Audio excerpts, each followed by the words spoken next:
여러분 안녕하세요. 반갑습니다. 저는 대한에이즈예방협회 강사 박인숙입니다.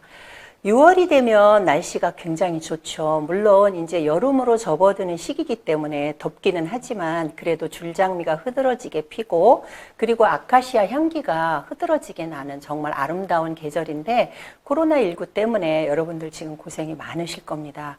오늘 저는 여러분들과 함께 소중한 나를 위한 선택이라는 제목을 가지고 약물 중독과 알코올 중독에 대해서 이야기하려고 합니다. 제가 준비해온 화면을 보고 계속해서 진행하도록 하겠습니다.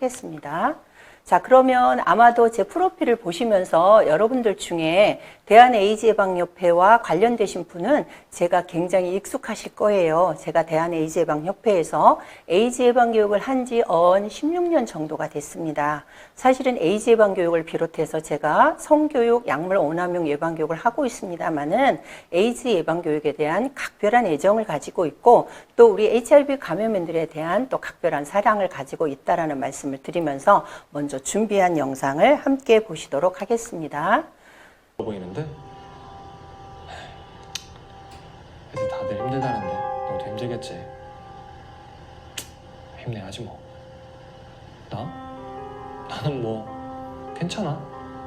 이게 스트레스만 잘 풀어주고 그러면 괜찮더라고. 뭐 특별한 방법이 있는 건 아니고 너 예전에 나랑 같이 봤던 영화에서 주인공이 코로 하얀 가루 들이마시고 막 주사바늘 꽂았더니 기분 좋아했잖아. 내가 궁금해서 그걸 한번 해봤거든. 이게 똑같더라고. 엄청 기분 좋아지고 막 스트레스가 다 풀려. 우리같이 이렇게 재미없이 사는 사람들한테 뭐 이런 낙이라도 있어야 되지 않겠냐? 부작용? 나는 뭐 이거 하고 나서 오히려 사람들이 나한테 표정 좋아졌다고 그러던데? 안 그러냐? 그래서 말인데 너도 한번 해볼래? 나한테 조금 남은 게 있거든? 난 너한테 친하니까 주는 거야. 너가 엄청 비싸. 구하기도 힘들고. 안 한다고? 야, 무슨 놈이 이렇게 겁이 많아. 그래가지고 어떻게 살겠냐? 야, 우리같이 재미없게 사는 사람들한테 이런 거라도 있어야지. 뭐? 어이가 없네. 지 생각해가지고 내가 피 같은 거 준다니까, 이씨. 야, 그러지 말고 딱 한 번만 해봐. 내가 언제 너한테 뭐 해끼친 적 있냐? 지금 나 봐봐. 엄청 행복해 보이지 않아?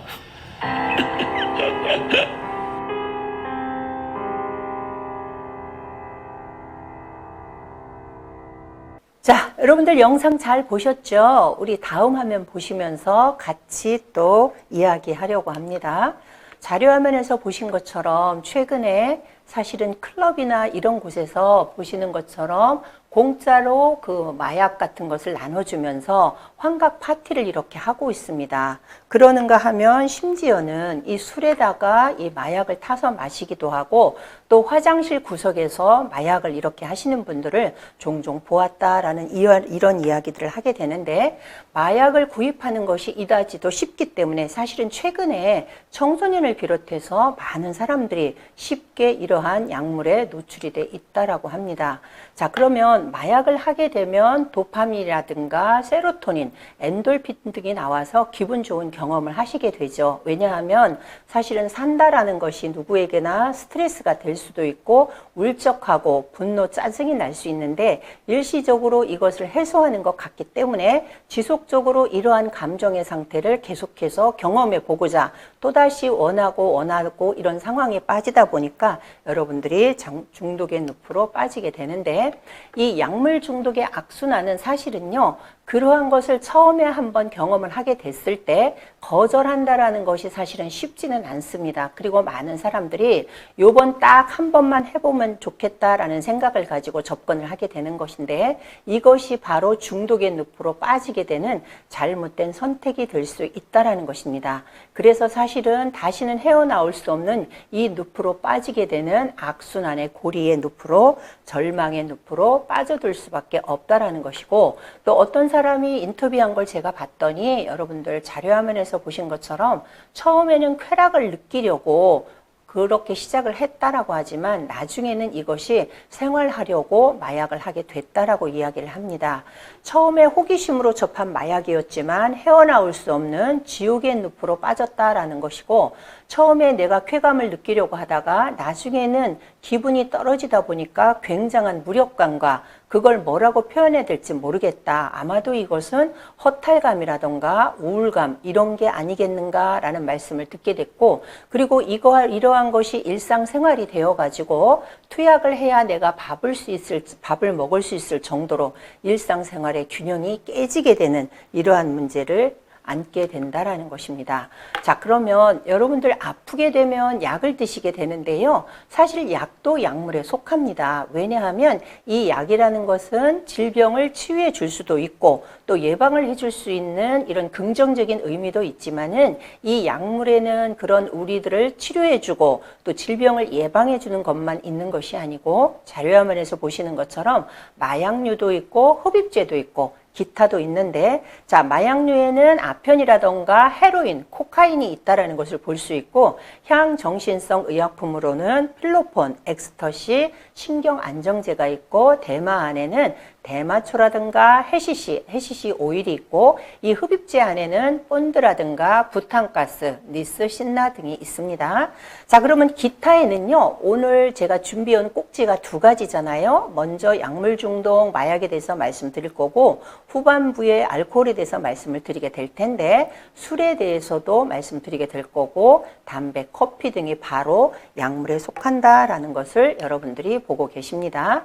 자, 그러면 최근에 신종 마약류의 종류와 위험성을 여러분들이 한번 살펴보시는데, 맨 먼저 엑스터시입니다. 도파민보다 세로토닌 분비에 작용을 하다 보니까 이 광렬한 이 쾌감을 잊을 수가 없어서 또다시 손을 대게 되는 이 늪으로 빠질 수밖에 없다라는 것이고, 보시는 것처럼 5번째 아바는요, 필로폰이라던가 카페인, 코데인을 섞어서 제조를 하게 되고, 마지막 6번째 케타민이라든가 스피드볼, 또 러쉬 등에서는 다른 그 마약으로의 관문이 되기도 한다라고 합니다.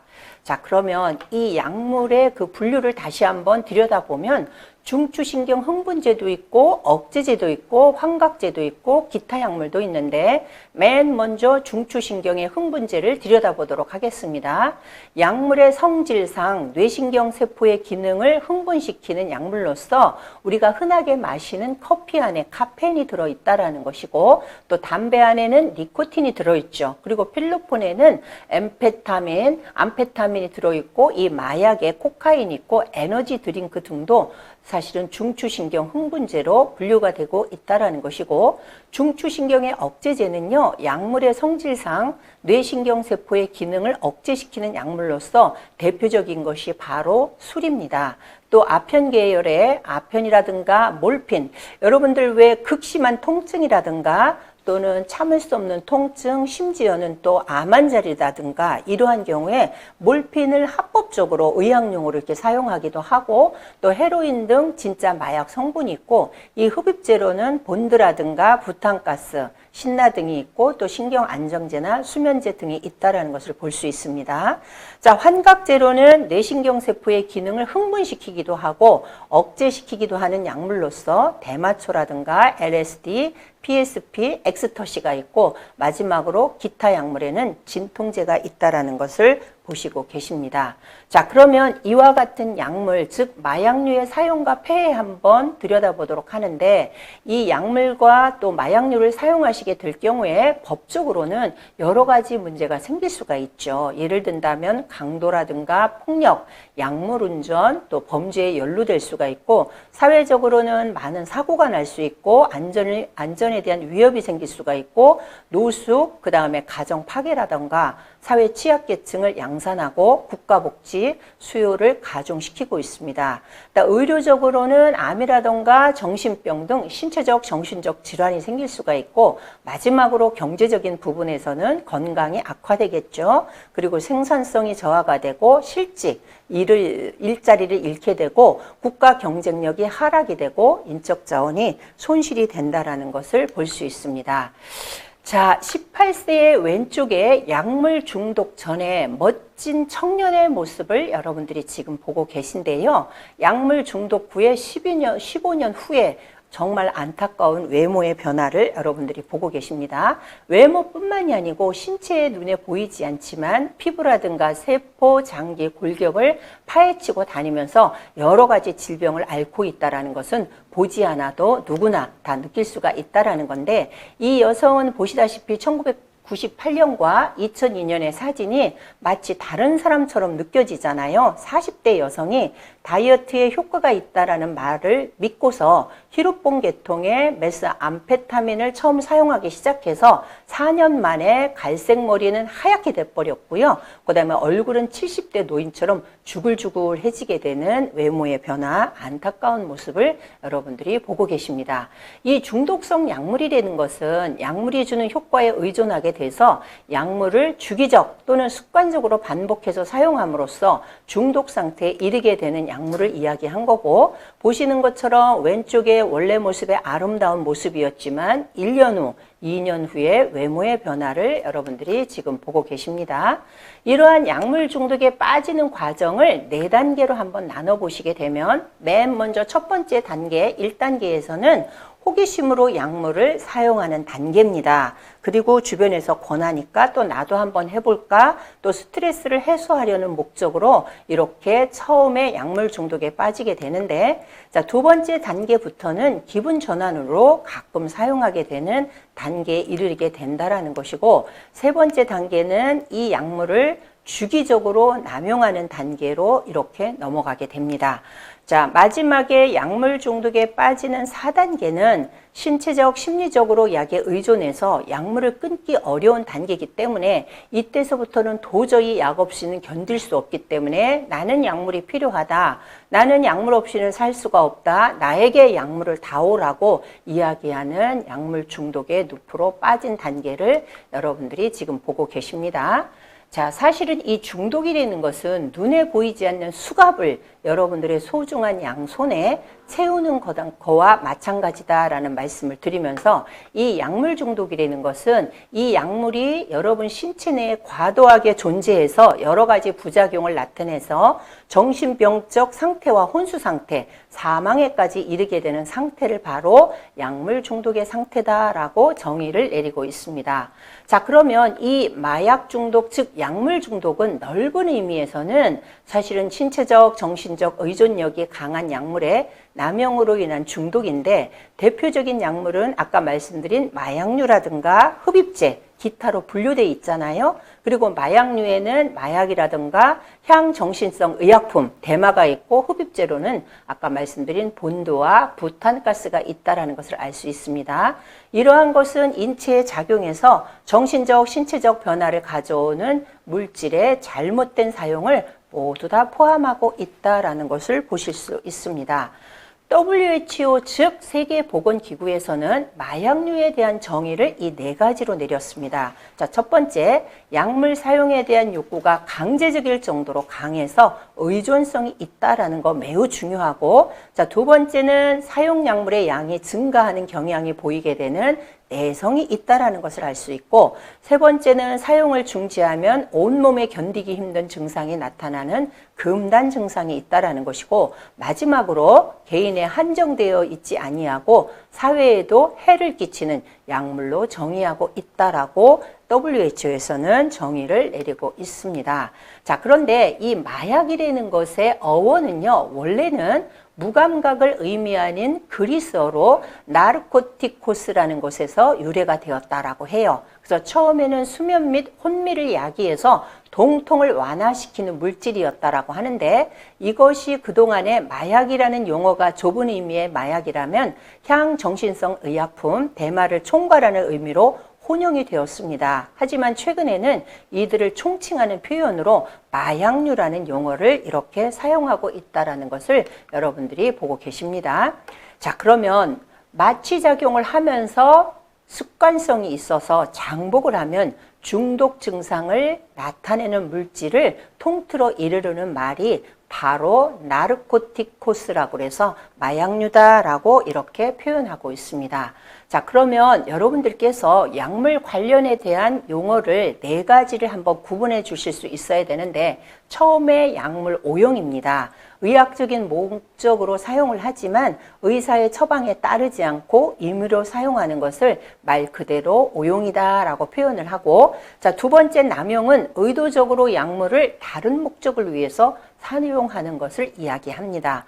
자, 3번째 의존부터 굉장히 또 더 심각해지기 시작을 하는데요. 마약류 및 약물을 지속적, 주기적으로 사용한 결과 사용자에게 정신적, 신체적 변화를 일으켜서 사용자가 마약류 및 약물 사용을 중단하거나 조절하는 것을 어렵게 하는 상태고, 마지막으로 중독은 약물 사용에 대한 강박적 집착이라든가 일단 사용하기 시작하면 끝장을 보고야만은 조절 불능의 상태로 빠지게 된다라는 것이고, 해로운 결과가 있으리라는 것을 알면서도 강박적으로 사용하는 상태를 말하고, 심한 심리적, 육체적 의존 상태가 바로 중독이다라고 이렇게 정의가 내려져 있습니다. 자, 그러면 마약 즉 약물 중독의 원인은 과연 무엇일까요? 크게 3가지로 구분이 되어 있는데, 개인적인 요인에서는 성장기의 외상 경험이라던가 최초 사용 시기, 스트레스 대처 방식으로 나눠져 있을 수 있고, 생물학적 유전적인 요인으로는 유전이라던가 성별, 정신장애로 알 수 있고, 사회적 요인으로서는 가용성이라던가 접근성, 사회적 태도, 합법화로 증상이 나타나 있습니다. 자, 그러면 이렇게 마약, 즉 약물 중독의 원인을 아까처럼 말씀을 드릴 수도 있지만, 또 다른 표현으로는 자신을 타인에게 표현하려는 수단으로 이 약물 중독의 원인이 있다라고 나와 있고, 또 반항과 소외로부터 벗어나기 위해서 약물 중독을 하고 있다라고 나와 있고, 우울증을 극복하거나 행복을 경험하기 위해서 또는 갈망이나 욕구 충족의 수단으로 마약 중독에 빠지게 된다라는 것을 알 수 있습니다.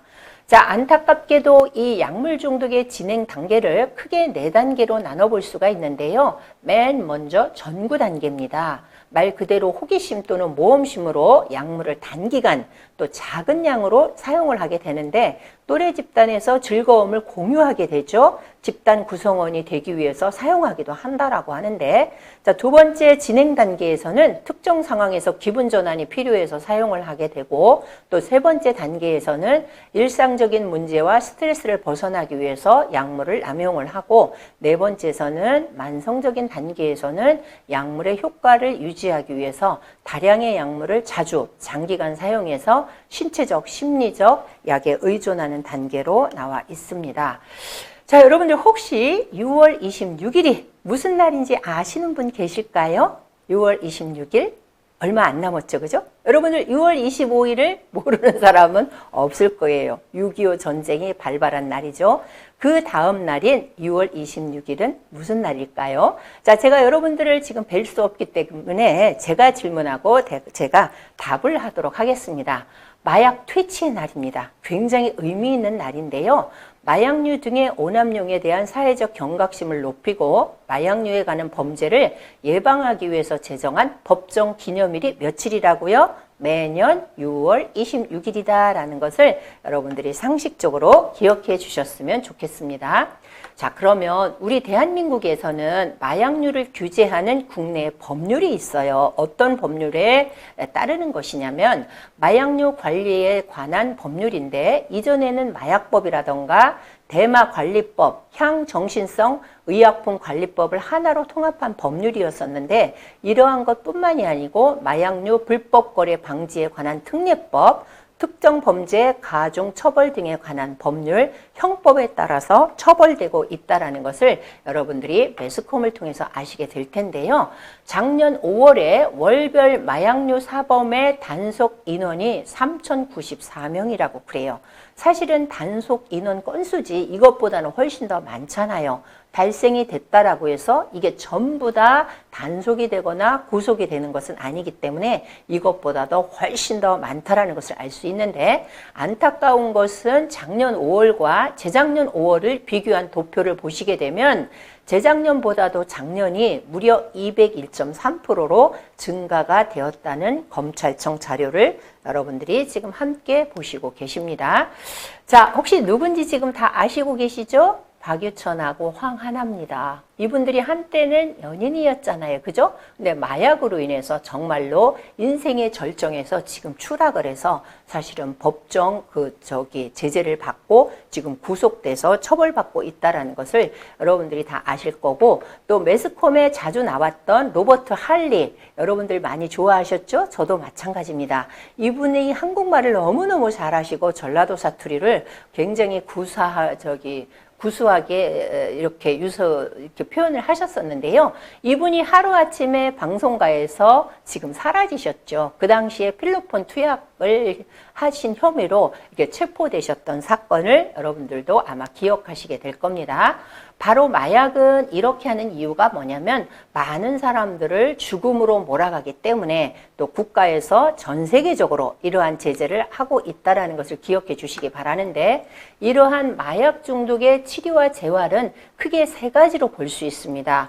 혼자서 마약을 끊는다라는 것은 말처럼 쉽지 않습니다. 그래서 도움을 받으셔야 되는데, 입원 치료를 해서 도움 받으시고 약물 치료, 재활 치료를 통해서 여러분들이 어느 단계에 있던 간에 사실은 완치가 될 수 있다라는 의지와 용기를 가지셔야 되는데, 맨 먼저 입원 치료에서는 마약 등의 약물류에 중독이 되면 입원 치료를 받는 경우가 상당히 많습니다. 왜냐하면 혼자서 끊는다라는 것이 말처럼 쉽지 않기 때문에 그렇습니다. 심한 금단 증상이라든가 또는 심각한 신체적인 문제를 동반하는 경우 반드시 입원 치료를 받도록 권유합니다. 또 약물 중독의 경우 우울이라든가 불안, 충동성, 환각 등 정신과적인 이러한 증상이 동반이 되는 경우가 많기 때문에 이러한 경우에도 입원 치료가 필요하고, 그 밖에 병식이 없어 또 치료에 저항을 보이거나 자신 및 타인의 생명에 위협에 노출되는 경우 비자발적인 입원 치료가 필요하기도 합니다. 두 번째, 약물 치료에서는 금단 증상을 완화하고 동반되는 다양한 정신 증상을 제어하는 것인데요. 금단 증상의 공포에서 벗어나면 약물에 대한 탐닉의 충동을 억제하는 약물 치료가 필요하고, 마지막으로 재활 치료입니다. 여러분들 정신건강의학과에서 정신치료를 받게 되고 인지행동 치료뿐만이 아니고 동기 강화 훈련, 집단 및 가족치료 등 환자의 상황과 현실에 맞는 다양한 치료 기법이 사용이 되고 있다는 것을 지금 보고 계십니다. 자, 약물 중독의 마지막 슬라이드인데요. 약물 중독에서 벗어나려면 어떻게 해야 되는가? 자, 첫 번째, 중독 약물을 반드시 중단해야 되고, 그 중단의 상태가 유지가 돼야지 치료가 되는 거잖아요. 그죠? 그리고 두 번째는 조절하는 기능이 손상되어 있기 때문에 증상들이 있다면 스스로 조절해서 사용하는 것이 어려울 뿐만 아니고 점차 이것이 악화될 수 있고, 마지막으로 세 번째는요, 전문가와 전문기관의 도움을 받으셔야 됩니다. 부끄러워하실 필요 없거든요. 누구나 어려운 상황에 노출이 될 때 주변에서 많은 사람들이 도와주고 계십니다. 중독은 혼자서 회복할 수 없기 때문에 함께 도움을 받아 증상에서 벗어나서 일상으로 복귀해서 회복되는 데까지가 치료의 단계라는 것을 여러분들이 기억해 주셨으면 좋겠습니다. 자, 지금까지 저는 두 가지 꼭지 중에 첫 번째 꼭지, 약물 중독에 대해서 말씀드렸다라고 하면, 지금부터는 두 번째 꼭지인 알코올 중독에 대해서 말씀드리도록 합니다. 인류가 만든 가공 음료 중에서 가장 역사가 오래된 것 무엇일까요? 여러분 한번 알아맞혀 보세요. 뭘까요? 자, 정답은 술이죠. 술. 알코올입니다. 그런데 지금부터 저는 여러분들에게 이 알코올 중독의 예방에 대해서 이야기하도록 하겠습니다. 자, 그러면 제가 먼저 준비해온 재미있는 애니메이션 영상을 여러분들과 함께 하도록 하겠습니다. 별빛 내리는 저녁 삼겹살 안주 삼아서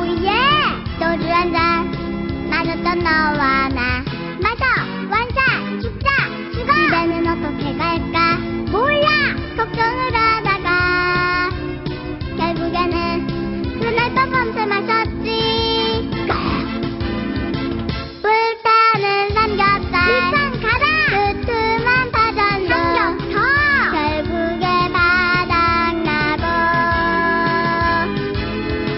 결국에 개되었지 여기가 어디다냐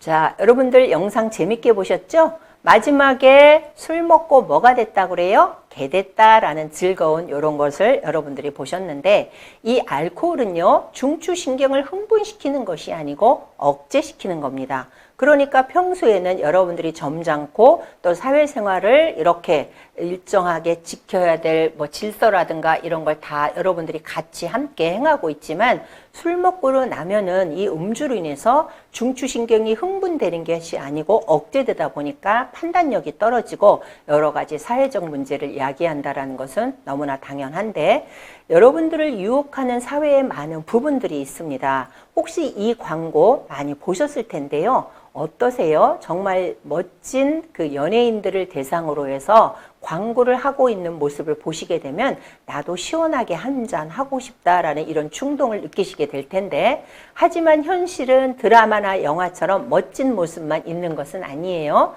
자, 자료화면에서 보시는 것처럼 왼쪽에서 길바닥에서 아주 정신을 놓고 자고 있는 모습이 있는가 하면 맨 오른쪽에 아래에 술에 취한 여성의 모습을 보면서 저는 너무나 안타깝더라고요. 술에 취해서 정신을 잃고 길에서 누워있게 되다 보면 당연히 성폭행을 당하게 되고 또 여러 가지 물건을 잃어버리게 되고 또 그 부분을 기억하지 못하게 되는 끔찍한 이러한 좋지 않은 상황을 경험할 수 있게 되는 거죠. 자, 여러분들에게 한번 질문해 보도록 하겠습니다. 실제 상황입니다. 이분의 직업을 한번 알아맞혀 보세요. 음식물 쓰레기통에 처박혀 가지고 길거리에서 대낮에 주무시고 계신 분의 실제 직업입니다. 여러분들이 정답을 듣게 되면 기가 막힐 겁니다. 제가 질문했으니까 제가 답을 하도록 하겠습니다. 자, 실제 상황이고 이분의 직업은 변호사입니다. 여러분들 놀라지 않으셨어요? 법을 누구보다도 잘 준수하고 또 잘 지키는 모범적인 사례인 것 같지만 술을 먹고 나서 정신을 잃고 판단력이 흐려져서 냄새가 나고 악취가 나는 쓰레기통에 처박혀서 대낮에 길에서 자고 있는 모습을 지인이 찍어서 인터넷에 올린 모습입니다. 자, 술은요, 왜 문제가 되는 거냐면 에틸 알코올, 즉 에탄올이 1% 이상 함유된 음료입니다. 술은 한마디로 음료라고요. 그러면 여러분들께서 그러면 음료인데 굳이 이게 왜 중독이 되고 이렇게 문제가 되는가 궁금하실 텐데요. 그게 바로 독성 물질이 들어있고 중독성이 강한 습관성인 약물이기 때문에 그런데 자, 중추신경계에 심각한 영향을 미치는 향정신성 약물이고 아까 제가 말씀드렸죠. 중추신경 흥분제가 아니고 억제제다라는 것을 여러분들이 기억하셔야 되겠습니다. 자, 많은 분들에게 제가 여쭤봤습니다. 왜 그렇게 술을 드십니까? 라고 했더니 좋은 날에 축하하기 위해서 기분 좀 내려고 또 힘든 날 견디기 위해서 스트레스를 받으니까 또 잠이 오지 않아서 또 최근에는 혼술을 하고 계시다라는 말씀을 제가 많이 듣게 되었습니다. 자, 그런데 이 음주가 신체에 미치는 영향은 정말 무시무시합니다. 여러분들의 소량의 그 음주로 인해서 일시적으로 스트레스가 해소되는 것 같고 기분이 좋은 것 같고 그럴 수 있겠습니다만은 일시적으로 많은 양을 드시게 되면 자료화면에서 보시는 것처럼 0.5% 이상인 경우에는 호흡억제, 사망에까지도 이르게 되는 끔찍한 약물이라는 것을 지금 보고 계신데요. 이 술로 인한 질병은요, 사실은 술을 드시게 되면 내 머리끝에서 발끝까지 나의 세포라든가 또는 피부라든가 장기라든가 골격이라든가 이런 데를 마구마구 파헤치고 돌아다니면서 여러 가지 질병을 야기하게 되는데 술을 많이 드시는 여러분들은 이 자료화면을 보면서 공감하지 않으실 거예요. 왜냐하면 나는 지금 멀쩡한데 그게 무슨 소리야 라고 할 수 있지만 여러 가지 질병은요 바로 증세가 안 나타나면서 서서히 조금씩 여러분들의 병에 걸려서 죽어갈 수 있다라는 것이고, 특히 암 같은 경우는 그 씨앗이 나도 모르는 사이에 조금씩 자라나게 되는데, 암이 왜 무서운 거냐면 제가 종합병원 그 안병동에서 일했을 때의 경험을 말씀드리면, 암은요 여러분들 적어도 말기 정도에 이르렀을 때 여러 가지 증상이 나타납니다. 그래서 주변에서 쉽게 여러분들이 구분할 수 있는 것은요, 첫 번째 다이어트를 하지 않았는데도 불구하고 갑자기 웨이트 로스라고 해서 체중 감소가 오신 분들을 유난히 잘 한번 살펴봐 주시기 바라고, 또 두 번째는요 특정 부위에 극심한 통증을 호소하십니다. 우리가 그냥 머리가 아파요, 배가 아파요 정도가 아니고요. 이 통증은 겪어보지 않은 사람은 잘 모를 정도로 엄청난 통증을 수반해서 병원에 오셔서 여러 가지 검사를 통해서 여러분들이 안타깝게도 어떤 진단을 받게 돼요. 무슨 말기입니다 라고 하면 여러분들이 사실은 그 수술 받지 못하세요. 수술 받아야 소용이 없고 항암 치료, 방사선 치료도 필요 없게 되는 경우가 있습니다. 그래서 여러분들도 잘 아시겠지만 우리 대한민국의 국민건강 그 보험공단에서 사회복지제도가 너무 잘 있습니다. 40대 이상이신 분은 2년에 한 번씩 무료로 건강검진을 받는 거 여러분들 아시고 계실 거예요. 이러한 것을 무료라는 이유로 여러분들이 받지 않거나 함부로 하셔서는 절대 안 되고요. 그날 반드시 금식하시고 가셔서 스스로 여러분들이 취약하신 부분을, 그 무료가 아닌 부분은 여러분들이 돈을 내면서까지 검사를 통해서 2년에 한 번씩이라고 할지라도 내 몸의 상태를 잘 파악해 두는 것이 여러분들이 건강하고 행복하게 100세 시대에 오래 살아갈 수 있는 지름길이다라는 것을 기억해 주시기 바랍니다. 사실은요, 여러분들이 술을 드시게 되면 위라든가 소장이라든가 또는 이 장기에서 대장을 통해서 이게 다 이렇게 흡수가 되잖아요. 자, 그런데 이게 어디에서 또 이게 알코올을 분해하는 거냐면 오른쪽 가슴 아래 보면 여러분 간이라고 있다는 얘기 들어보셨잖아요. 인체의 장기 중에 이 간이 가장 큽니다. 그리고 간은 오른쪽 가슴 아래 하나만 되어 있고 이게 약간 적색을 띠는 이유는 혈액이 풍부해서 그런데 여기에서 알코올을 분해할 때 나오는 독성 물질을 아세트알데하이드라고 그럽니다. 그런데 어떤 사람은 술을 먹으면 같이 먹었는데 얼굴이 빨간 사람도 있고 어떤 사람은 하얀 사람도 있고 어떤 사람은 변화가 없는 사람이 있어요. 자, 지금 매우 중요한 데 왔는데요. 여러분들이 혹시 술을 드시다가 지인이나 친구가 얼굴이 빨개진 분에게 자꾸 술을 권하셨다가는 큰일 나세요. 왜냐하면 그분은 술을 분해할 수 있는 효소가 적기 때문에 조금만 마셔도 금방 붉어지게 되고 잘못하게 되면 사망에 이를 수가 있습니다. 전 세계적으로 우리 대한민국 국민하고 또 중국 사람하고 일본 사람들의 그러한 유전자에서 이러한 것을 많이 알 수 있기 때문에 여러분들 혹시 그 술을 드시게 되는 분들 다른 나라 사람들하고 이렇게 술을 마시면서 비교해 보면 잘 느끼시게 될 텐데 이게 이제 그때 나올 수 있는 아세트알데하이드가 내 몸에 쌓이게 되면 이게 독성 물질이잖아요. 그래가지고 머리가 아프고 어지럽고 토할 것 같고 또 이렇게 약물이 주는 여러 가지 중독 현상이 나타나고 이게 초산으로 해서 이산화탄소라든가 물을 통해서 몸 밖으로 이렇게 배설이 되는 대사 과정을 거치게 됩니다.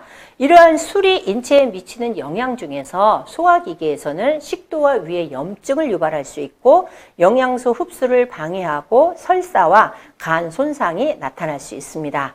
오른쪽 자료화면을 보시면서 이분 여성인가요? 남성인가요? 여러분들이 머리를 보고 아실 수 있죠? 이분 임신하신 거 아닙니다. 남성분이세요.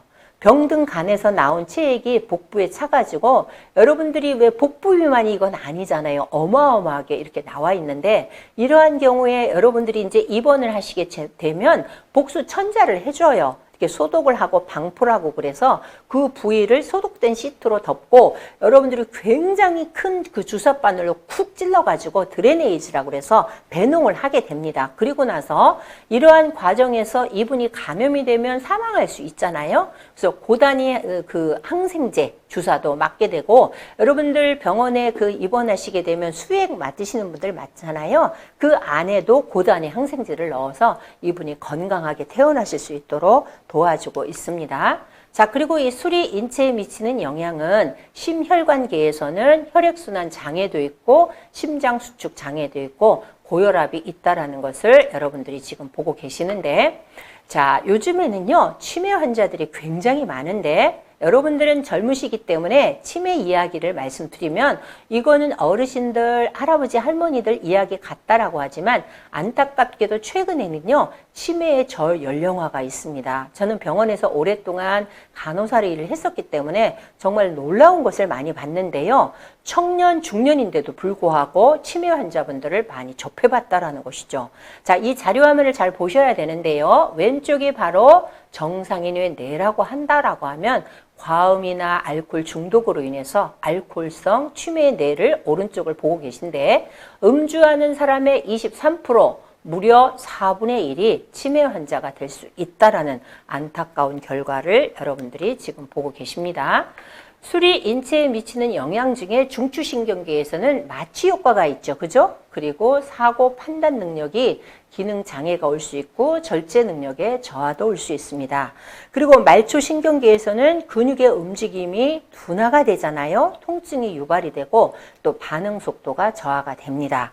여러분들 혹시 술 드신 분이 집을 잘 찾아오시는데 비틀비틀하면서 사실은 인도와 차도를 구분하지 못해서 갑작스러운 교통사고를 당하신 분도 있고, 또 아파트나 빌라 같은 데 사시는 분이 자기네 집을 제대로 찾아오지 않고 엉뚱한 집에 가서 또 발길질을 한다던가 이렇게, 또는 뭐 눌러가지고 밤늦게 다들 주무시고 계신데 그 초인종을 눌러가지고 많은 사람들을 놀래키는 것을 주변에서 아마도 보셨을 겁니다. 자, 요 자료 한번 잘 보시고요. 요 남자의 모습이 3장, 여자의 모습이 3장인데요. 무엇이 다른지 한번 알아맞혀 보시기 바랍니다. 퀴즈입니다. 잘 보시면 정답이 자료화면에 나와 있습니다. 자, 여러분 보시다시피 이 두 사람은 연인인 것 같지 않아요? 저녁 8시에 만났어요. 그죠? 맛있는 저녁 먹고 아마 술잔을 기울이는 것 같아요.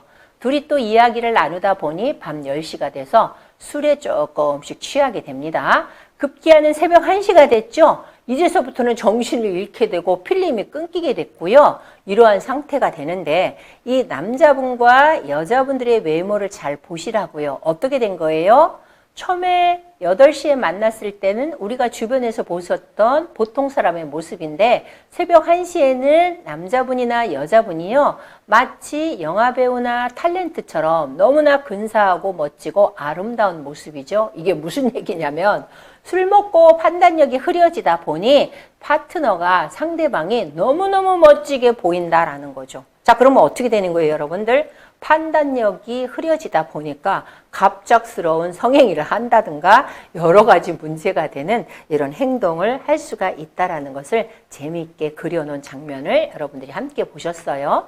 자, 그뿐만이 아니고 요즘에는 피부 미인이 진정한 미인이다라는 말씀 들어보셨을 텐데요. 이 술이 피부에 어떤 영향을 미치냐면 피부에 건조, 쩍쩍 갈라지고 건조되고 다크서클이라고 해서 눈 밑에 이렇게 까맣게 될 수도 있고 또 여드름이 날 수도 있다라는 이러한 것을 자료화면을 통해서 보고 계신데, 음주 습관의 형성 단계를 여러분들이 보시면은 사회적 상황에서 좌절, 분노가 있고 이러한 것이 유발이 됐을 때 술로 이렇게 풀어보려고 하는 분도 있고, 또 남들과 잘 어울리려면 당연히 술을 마셔야지 술을 마시지 않고 맨정신에 어떻게 이야기를 할 수 있냐라고 이야기하시는 분도 봤습니다.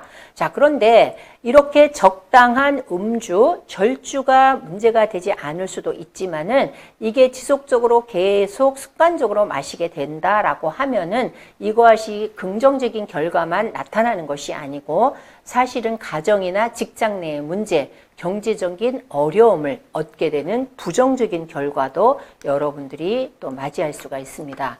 자, 그런데 여러분들 좀 궁금하지 않으세요? 똑같이 술을 먹었는데 누군가는 중독이 되고 또 누군가는 중독이 되지 않는다라는 것을 주변에서 보셨을 텐데요.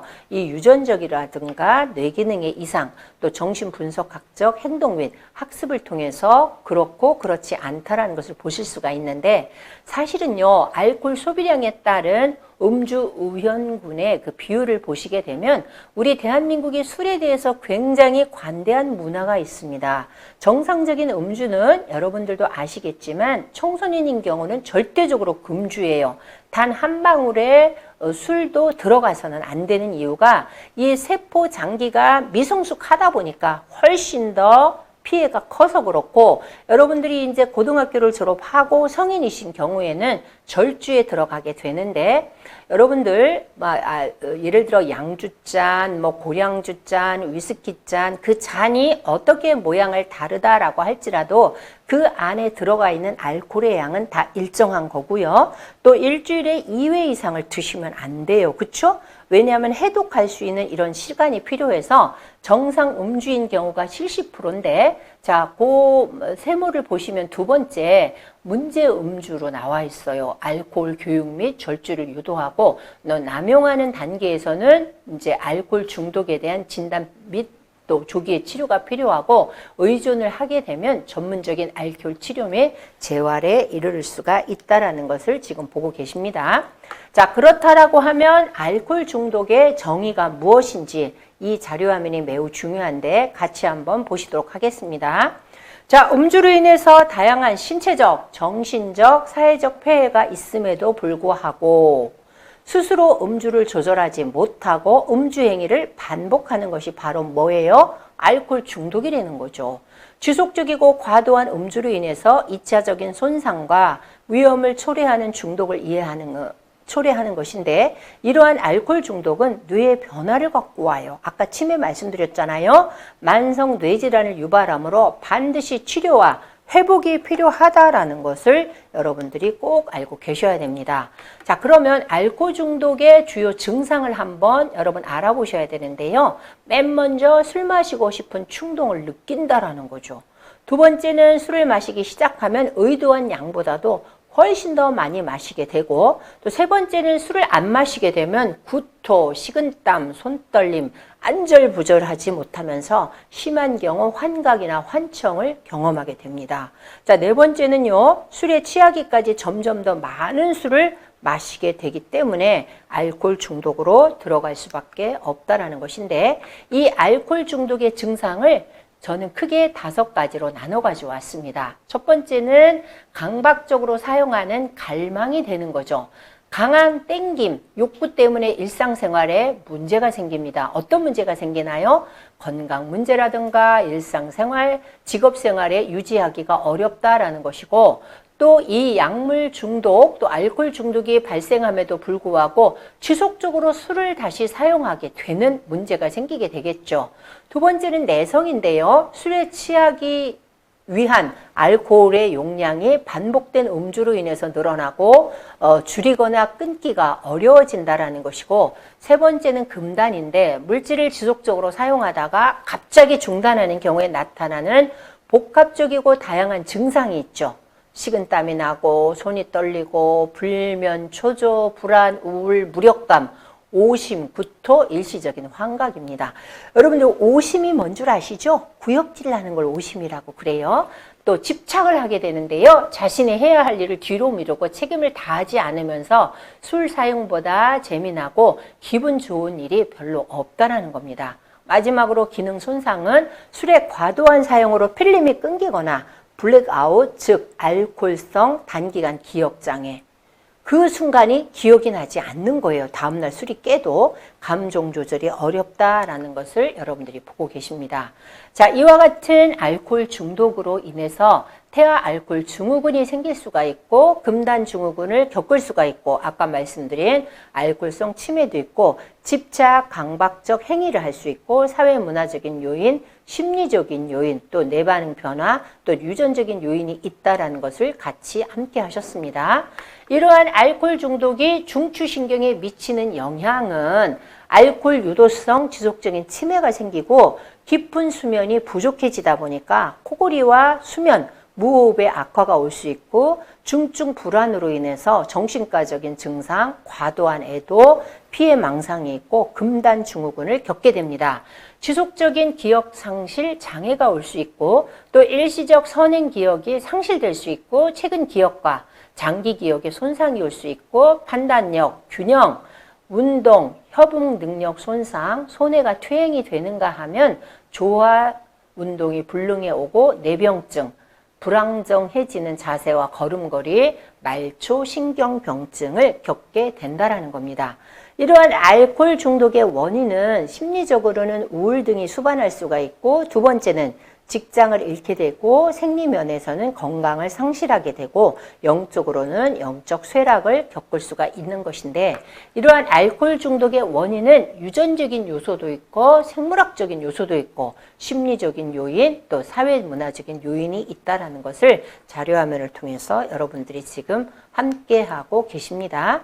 자, 알코올 중독의 진행 단계를 크게 4단계로 나눠볼 수가 있는데 맨 먼저 전구 단계에서는 해방감을 위해서 알코올을 마시기 시작을 합니다. 술을 마시는 횟수, 주량이 증가할 수가 있고 두 번째 진행 단계에서는 자주 술을 찾게 되면서 음주에 대한 죄책감이 증가를 하고 세 번째 위기 단계에서는 음주 조절 능력이 상실이 되고 모든 상황, 행동이 음주 중심으로 평원화가 되고 네 번째 만성 단계에서는 장기간 취한 상태, 반복, 사고력 및 성격의 장애가 올 수 있고 증상이 심해지는 것을 알 수가 있습니다.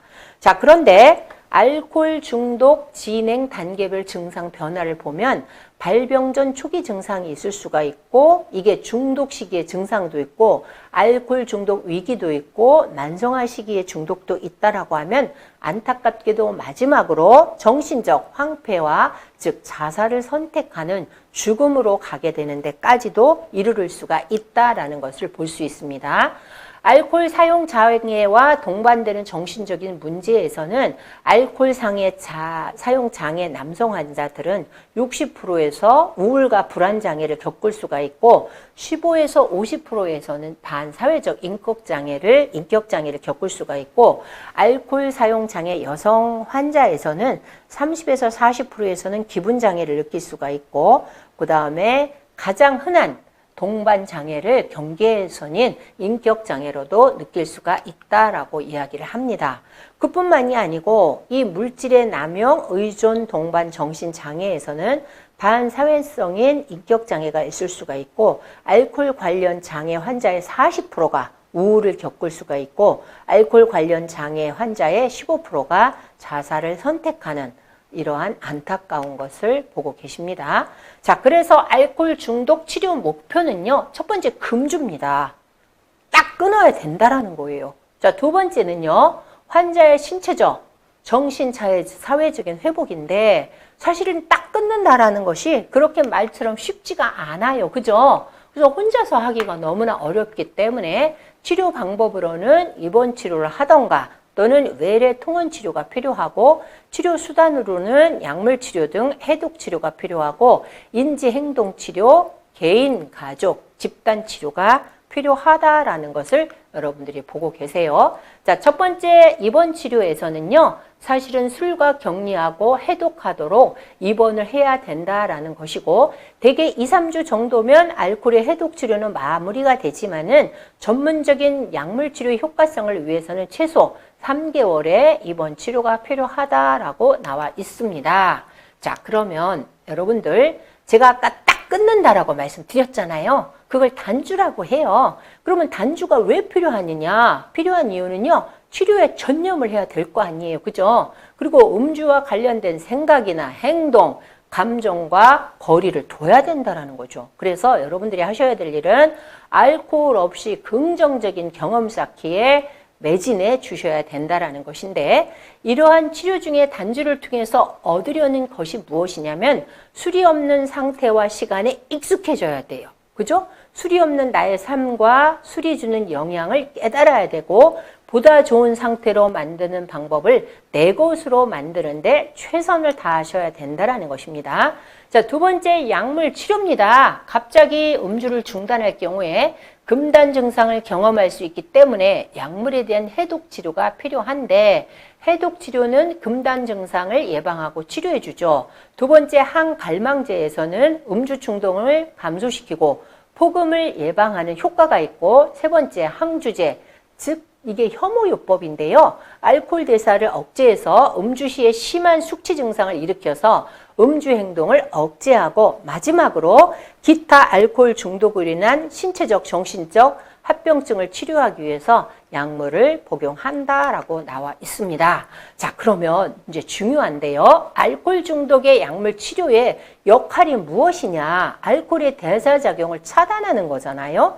두 번째는 음주량과 음주 욕구를 감소시키는 거고 세 번째 재발 시에도 음주량이 감소가 돼야 되고 마지막으로 네 번째는요. 다른 정신과 문제 치료와 병합이 가능해야 되는 것입니다. 자, 세 번째 재활치료인데요. 자신이 알코올에 의한 문제가 심각하다는 철저한 인식이 필요하단 말이에요. 그래서 두 번째, 알코올 중독이 병이라는 사실과 어떤 병인지 그리고 이 병에서 회복되는 유일한 길은 금주, 단주, 단박에 끊는 거라고요. 그게 쉽지는 않죠. 그죠? 그래서 도움을 드린다라는 것이고 세 번째는 술을 마시지 않고도 살아갈 수 있는 환자 자신만의 방법이 있어야 되는 거예요. 그죠? 그래서 이러한 알코올 중독은 금주 상태에서 사소한 위험 상황에도 쉽게 재발이 되기 때문에 다양한 방법을 통해서 재발 요인을 사전에 차단하고 인지 행동 치료, 대처 기술 훈련, 동기 강화 등을 통해서 항시 노력을 해야 된다라는 것입니다. 자, 그래서 알코올 문제의 치료 중에 인지행동 치료 효과를 한번 들여다보는데요. 음주의 빈도와 양이 감소해야 되는 거잖아요. 금주, 술을 마시면 안 된다라는 것이고 치료 종료 후에 호전된 상태가 유지가 돼야 되는 것이고 높은 음주 위험이 있는 상황을 적절하게 대처를 하고 재발 위험이 감소가 돼야 되는 것이고 우울이라든가 불안, 다른 중독 증상이 감소가 돼야 되는 것입니다. 자, 이와 같은 동기 강화를 위한 인지행동 치료 접근법으로는 바로 여러분들을 도와주고 있는 의사 선생님의 면담의 전략이 있는 거고 또 회기증의 증상의 수준과 심각도 평가를 제공해 줄 거고 또 치료 중에 환자의 결정에 대한 변화 과정을 관찰하고 마지막으로 기능 분석을 위한 음주 결과를 평가해 드릴 것입니다. 자, 그래서 단순 금지 의지로는 이 술을 참아야지 내가 과연 참을 수 있을까라고 생각하실 수 있는데 치료 전략과 동기 강화에서는 주치의의 전략적인 도움을 통해서 치료 과정 중에 피드백을 받아보시고 긍정적인 결과를 이해하는 좋은 결과가 나올 것이다 라고 여러분들이 기억해 주시면 좋겠습니다. 자, 우리 네 번째 단주 모임이 있는데요. 여러분들 AA라고 들어보신 분도 있고 낯설은 분도 계실 텐데요. 익명의 알코올 중독자들의 약자입니다. 알코올 중독자들이 스스로 알코올 문제를 해결하고자 하는 자조 모임이 있어요. 그래서 이 모임의 근본적인 목적은 도움을 찾는 알코올 중독자들에게 회복의 메시지를 전하는 거예요. 그래서 알코올의 문제를 혼자서 해결할 수 없다라는 걸 인정하고 서로에 대한 격려와 조언을 통해서 건강하게 단주 생활을 유지하는 것이고 마지막으로 이 자조 모임은 오래된 역사를 바탕으로 구조화된 치료 프로그램을 가지고 있으면서 전국적으로 많은 곳에 개설돼 있다라는 것을 알 수 있습니다. 자, 그러면 여러분들요. 알코올 문제에 있어서 심리치료가 그럼 왜 필요한지 한번 들여다보면 먹고 마신 행위에 집착을 하시게 된다라고요. 그리고 박탈감, 과도한 거절 경험을 겪으신 분들이 강한 억압 등의 강박적인 경향을 볼 수 있고 부모나 사회에 관한 자기의 파괴적인 욕구를 통해서 알 수 있다는 것을 보실 수가 있는데 자, 마지막으로 알코올 중독의 치료 및 재활에서는 가족 모임을 볼 수 있어요. 알코올 중독은 온 가족이 앓고 있는 가족의 병이잖아요. 그래서 이 가족 모임은 AA에서 단주 생활을 발견했던 알코올 중독자들의 가족에 의해서 창립이 됐습니다. 그래서 가족 구성원들의 그 강박적 음주로 고통스러운 삶을 살아온 사람들의 모임인데요. 이 멤버들은 마음의 평온을 얻기 위해서 끊임없이 노력하면서 각자의 경험과 힘과 희망을 나누고 있고 누군가의 음주 문제에 대해서 걱정하고 계시다라고 하면 이 프로그램을 활용해 주셨으면 좋겠습니다. 여러분들이 그 포털 사이트에 이렇게 치시게 되면 여러분들이 보시는 것처럼 알아넌이라는 이 사이트가 있어요. 누군가의 술 문제로 고통받고 계신 분들은 이러한 알아넌 사이트에서 도움을 받을 수 있다라는 것을 여러분들이 보고 계시는 것이고, 사실은 제가 여러분들께 지금까지 말씀드린 것이 소중한 나를 위한 선택이라는 걸 가지고 그 약물 중독이 된 꼭지, 알코올 중독이 된 꼭지를 말씀드렸다라고 하면 정답은 약물은 시작하지 않는 것이 최고의 선택입니다. 자, 그런데 이것을 보고 계신 많은 분들이 거의 다 성인이실 거예요. 이걸 모르시는 분은 지금 없을 거예요. 그죠? 인생은 선택이고 선택에 대한 책임 또한 우리 모두의 몫인데, 약물이 어떻게 뇌활동을 변화시켜서 쾌락이나 불쾌한 감정을 유발하는지를 알아낸다라고 하면 더 나은 중독 치료법을 고안해낼 수 있다라고 워싱턴대 알코올 약물연명 연구소 부소장님이 이런 말씀을 하셨고, 그분들의 최종 목표는요, 이와 같은 알코올과 약물 치료 퇴치법을 알아내는 것이다 라고 했습니다. 여러분들, 마지막으로요, 스티븐 스필버그 감독 좋아하시죠? 쉰들러 리스트라는 영화를 오래전에 상영이 되었는데 보신 분도 있고 아니신 분도 있었을 거예요. 저는 이 영화를 보면서 정말 많이 울었었는데요. 인간의 정말 잔인함, 그 이기심을 엿보게 됐는데, 그 유태인들이 학살을 당하는 장면마다 등장했었던 빨간 코트의 소녀를 여러분이 아마 보셨는지 모르겠어요. 기억하셨는지 모르겠는데, 이 빨간 코트의 소녀 역시 학살을 당해서 손수레에 들려서 이렇게 나가는 장면을 보면서 저도 많이 울었던 기억이 있습니다. 자, 그런데 쉰들러 리스트에서 나왔던 탈무드의 격언을 저는 지금도 잊을 수가 없습니다. 한 생명을 구하는 자가 세상을 구합니다. 여러분들, 저는 지금까지 여러분들에게 약물 중독과 알코올 중독에 대해서 말씀을 드렸습니다. 여러분 한 분 한 분은요, 이 세상에 그 무엇과도 바꿀 수 없는 정말 소중한 생명이고요. 정말 너무나 위대하신 분들이세요. 여러분 스스로가 어떻게 해야 돼요? 이러한 중독의 늪으로 빠지지 않도록 스스로 잘 소중하게 여기고, 만약에 이러한 고통이 있으신 분이 계시다라고 하면 제가 지금까지 많이 말씀드린 것을 참고 삼아서 적극적인 치료를 통해서 회복이 될 수 있다라는 의지를 가지고 용기를 가지고 멋진 세상을 살아나가실 것을 당부드리면서 오늘 강의 마무리를 하도록 하겠습니다. 여러분들도 수고 많으셨습니다. 고맙습니다.